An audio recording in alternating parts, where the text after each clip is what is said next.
Ok. Bon, ben ça y est, je suis en ligne. Alors, j'ai pas pu. Bonjour d'abord.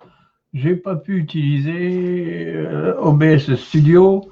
Il se trouve que la liaison est absolument déplorable. Et ce que j'ai fait, ben, c'était pas bon du tout. Donc, je refais ma bafouille.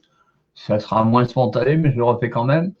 Je fais, alors, comme j'aime bien essayer, je fais en même temps un live sur Facebook pour voir. J'essaye juste de voir. Je suis un peu déçu. Bon, j'espère que vous m'entendez bien, ça, j'espère. Je vais vous parler de quoi? Ah oui, oui, donc je vais vous donner informé. J'ai passé mon scanner, donc ça s'est bien passé. Non, ça s'est pas bien passé au fait. Non, ça s'est pas bien passé. Je vais vous dire pourquoi. C'est que jamais ils avaient, vous savez comment c'est fait un scanner, hein, vous rentrez dans un cylindre et vous avez un lit qui monte et qui baisse. Et jamais ils avaient monté le plateau, enfin là où vous êtes allongé, il n'avait jamais monté aussi haut. Et j'avais la tête, le visage très proche du cylindre. Et en plus, comme tout le monde porte un masque, ben, j'avais le masque sur le nez et la bouche. Et là, je dois dire que j'ai carrément été affreusement oppressé, quoi. Donc j'ai effectivement signalé que j'étais oppressé et on m'a enlevé mon masque et ça a été mieux et j'ai pu passer mon scanner. Bon, les résultats, je les ai pas, mais ça, j'ai donc pu passer le scanner. Mais ça remonte effectivement à. Je deviens claustrophone, moi, c'est affreux. C'est suite à un événement, je peux vous le raconter, c'est il y a quelques années. Ça se passait en Amérique du Sud. C'est un enfant qui devait avoir 5 ou 6 ans et qui est tombé dans un puisard, vous savez, des grands des puits creusés dans le sol et qui débordent en surface et rien ne. Ils sont cachés même sous l'herbe. Et cet enfant était tombé dans le puisard qui faisait une bonne cinquantaine de mètres. Et il est resté bien évidemment coincé. Et, donc au bout d'un moment, il y a des sauveteurs qui sont mis en route. Alors on a essayé des funambules accrochés par les pieds pour descendre et récupérer cet enfant. Ça ne marchait pas parce qu'ils étaient trop gros, ils passaient pas. Enfin, il y avait tout un. Ça a duré des jours. Hein, ça a duré des jours. On a creusé un deuxième puits en parallèle pour essayer d'aller récupérer cet enfant. Et au bout du compte, il a fini par mourir. Et je dois dire que ça m'a laissé un souvenir absolument exécrable. Et ça m'avait laissé tranquille à peu près jusqu'à ce que j'ai mon IRM. Ça a commencé par l'IRM, où là j'ai eu c'était vraiment, je l'avais dit en sortant, un very bad trip, quoi. Et on a du mal, vraiment, on a beaucoup de mal à se contrôler quand ça arrive. Je pensais pouvoir surmonter ça. Enfin, je l'ai surmonté avec le scanner, mais c'est vraiment très handicapant, très handicapant. Bon, ceci mis à part, on va parler. Vous voulez qu'on parle? J'ai deux, trois bricoles à vous dire. J'avais un petit extrait de film, j'avais des choses, mais je peux pas le passer parce que Streamline, c'est bien, mais c'est pas aussi performant qu'OBS. Mais là, je suppose, je sais pas si vous pouvez me dire si vous m'entendez bien ou pas. Moi, je ne sais pas. Je ne sais pas, mais c'est pas grave. D'ailleurs, je vais mettre mes commentaires parce que je les vois pas. Les commentaires. Je vais en écrire un, je vais voir si ça fonctionne. Alors, je vais dire bonjour. Est-ce que ça fonctionne déjà? Il faut que je m'en assure. Ok, bon, apparemment, ça fonctionne. Donc, je suis en même temps. Ok. Oui, le coronavirus. Alors, donc, le coronavirus. Oui, j'ai appris aujourd'hui que, effectivement, si l'être humain serait responsable de l'épidémie. Je répète, l'être humain serait responsable de l'épidémie. Alors, on est loin de l'histoire de la soupe de chauve-souris mal cuite, hein, au fin fond de la Chine. Ça donne un éclairage tout à fait particulier. Moi, je ne dis rien, mais c'est assez perturbant. C'est assez perturbant. La Chine qui n'a quand même jusqu'à présent que 3300 morts. Hein. Donc, c'est quand même. C'est vrai ils sont balèzes. Hein. Dans le genre, il y a la Corée du Nord aussi. Hein. On ne sait pas combien ils en ont, on ne sait même pas s'ils sont touchés. Pourtant, récemment, ils ont demandé l'aide internationale. Mais le nombre de morts, ça m'étonnerait on connaisse véritablement. Alors qu'en France, nous, ça y est, on a dépassé les 10 000 quand même. Ouais, 10 000 morts. Bah oui. Et ça me fait penser à un petit truc. Vous allez me dire, c'est sans doute con et de la mauvaise foi, mais la grippe, celle qu'on a tous les ans, je me demande où elle est passée parce que on admet tous que la grippe, elle fait entre 10, 12, 11, 10, 12, 10, 11 000 morts par an, quoi. Elle est passée où, cette grippe? Où est-ce que les calculs, en fait, au lieu d'en avoir que 10 000, on en a 20 000, je sais, je comprends pas. Parce qu'on n'a pas de victimes de la grippe, la vieille bonne grippe. On n'a pas le nom des victimes. Alors, je sais pas, je dis rien, moi, je suis pas du tout dans la thèse du complot, hein. Non, non, mais je sais pas comment sont délivrés les chiffres. C'est pour ça que je pose la question. Et d'ailleurs, j'ai essayé de trouver les chiffres de l'Allemagne. Ben, c'est pas évident non plus de trouver les chiffres de nombre de morts en Allemagne, hein. C'est pas évident. Alors, apparemment, ils s'en sont bien sortis. Il y a qu'au niveau de la voiture, quand même. Au niveau de la bagnole, ils s'en sortent un peu moins bien. Ah ouais, parce qu'ils vont être sérieusement emmerdés parce que l'industrie a chuté. Toute l'industrie automobile, là, qui représente à peu près 5% des emplois, c'est des milliers d'emplois, hein. Ils ont chuté déjà de 20%. Et comme ils ont loupé, ils sont pas du tout enfin, ils ont loupé le coche de la voiture électrique, hein, de tout électrique. Ils ont en plus le handicap, vous savez, du Dieselgate, où ils maquillaient effectivement les résultats des contrôles sur les diesels. Les Allemands, économiquement, ils vont morfler, hein. Donc, pour les Allemands, ouais, je ne sais pas non plus combien ils ont de morts. Officiellement, c'est assez glauque. Enfin, glauque. Non, c'est assez fou, quoi. Qu'est-ce que j'avais noté? Oui, j'ai noté aussi, on parlait j'avais évoqué dans un autre, c'était Brigitte Macron. Alors, Brigitte Macron, vous savez que c'est elle la grande prêtresse des hôpitaux de Paris et des hôpitaux de France. Alors moi, je pose à nouveau une question. Elle a levé, donc elle a ouvert, elle aussi, elle a ouvert sa cagnotte. Elle a récupéré quand même 15 millions d'euros, c'est vachement bien, mais putain, ça vous intrigue pas 15 millions d'euros? Son mari, il passe son temps avec le gouvernement à supprimer des lits dans les hôpitaux, à réduire les budgets. Il n'y a pas quelque chose qui vous trouve? Elle passe son temps, au contraire, à récupérer de l'oseille, à corriger les conneries de son mari. Je sais, il y a un truc, c'est antinomique, ça. Il y a quelque chose qui me choque. Non pas qu'elle fasse. Il y a Bernadette avec ses pièces jaunes, hein, donc vous avez dit, ça existe toujours d'ailleurs, les pièces jaunes. Mais bon, je trouve ça un peu bizarre. Hein. Enfin, à vrai dire, je trouve ça même. Ça me choque. Qu'est-ce que j'ai noté? Ah oui, à Rungis, donc effectivement, il y a tellement de morts. Ils ont réquisitionné un immense hangar, hein, ils ont transformé en morgue. Alors là-dedans, ils peuvent entasser à 800 à 1000 cercueils à peu près. Donc ça, et puis en même temps, on parle de mort et de morgue, c'est de l'humour à 2 balles, ça, mais en même temps, Picard, mine de rien, il explose les ventes, puis Picard. Ah ouais, il fait un carton. Donc, vous vous souvenez que j'avais parlé en Afrique, on arrivait à se guérir du virus en buvant de l'alcool et de l'eau tiède. Non, de l'eau chaude, pas de l'eau tiède. Ah non, ça change tout. De l'eau chaude, de l'eau chaude. Eh ben, dans les pays asiatiques, ils ont sorti maintenant vous avez de la bile d'ours et de la corne de chèvre. Avec ça, vous faites un carton.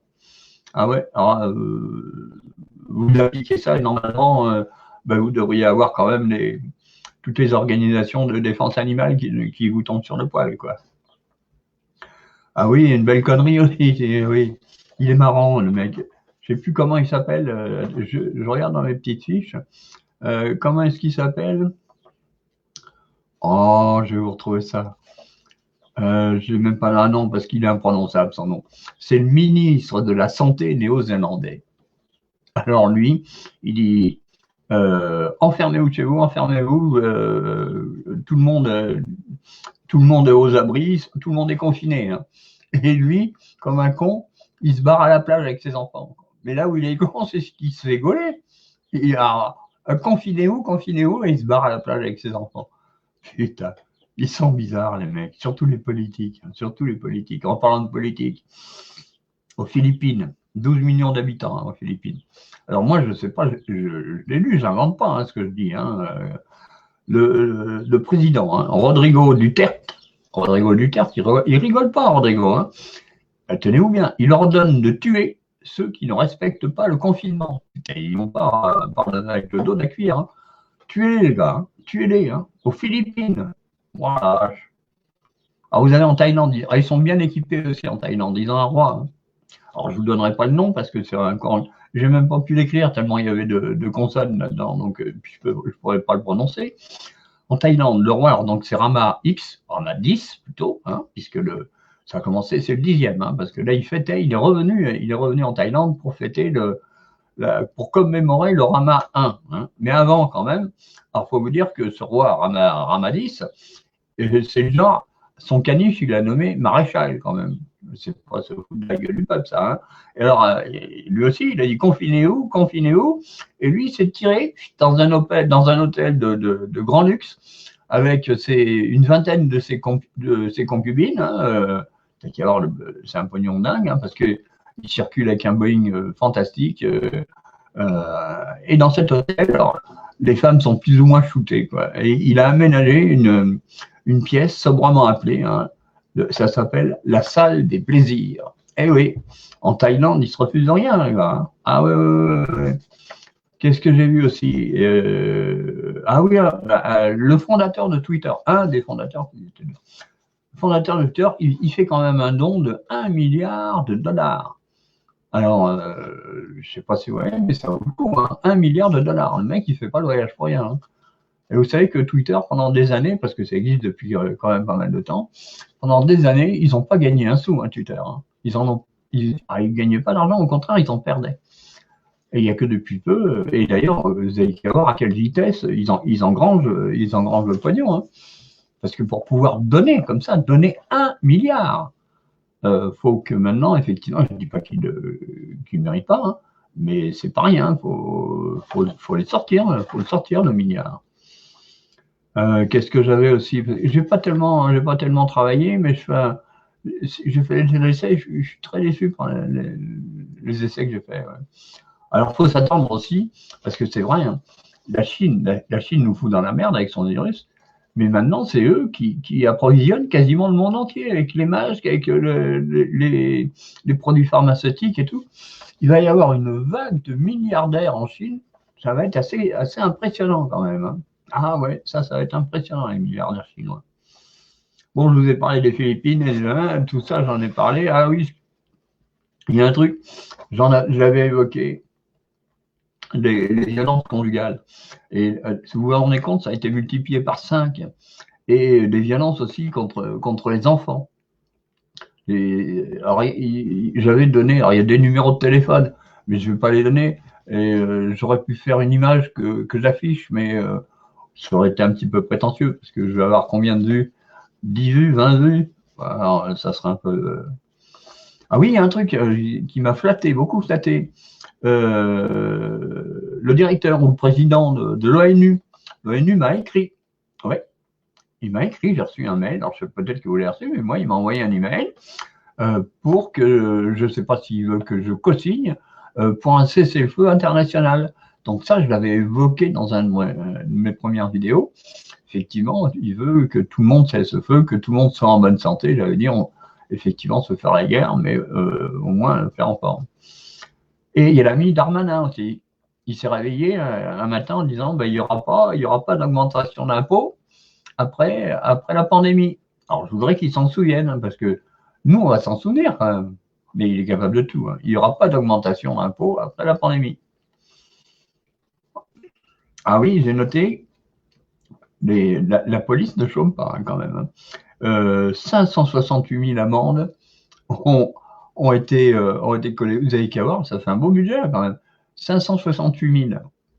Mettez le nez dehors. Je ne sais plus d'ailleurs à combien elle se monte l'amende. Je ne sais pas, 200, 150, 200 euros, je ne sais pas.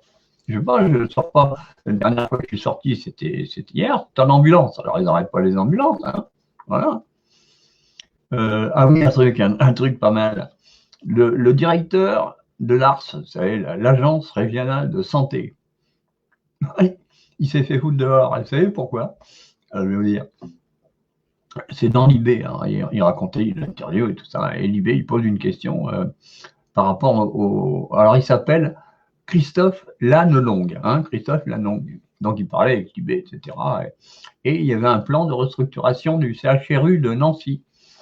Et lui, il dit, ah ben oui, oui, oui, de toute façon, bien sûr, on s'en tient au plan. Alors, il faut vous dire que le plan, c'est des centaines d'emplois, hein. Foutez à la porte, les mecs. Et lui, comme une fleur, en pleine pandémie, il dit, oui, oui, ça tient, on va quand même les foutre à la porte. Et ben du coup, c'est lui qui s'est fait virer. Et hop, la longue dehors. Alors oui, aujourd'hui, maintenant, c'est la mode du traçage, vous savez, en anglais, le tracking. Alors, est-ce que vous êtes d'accord? Est-ce que vous n'êtes pas d'accord? Moi, je suis d'accord. Attendez, vous emballez pas. Je suis d'accord à partir du moment où c'est une application qu'on peut enlever quand on veut, qui est sur son téléphone, et qu'on désinstalle quand on veut. Moi, je suis d'accord pour qu'on fasse le maximum pour qu'on sorte de cette merde, quoi.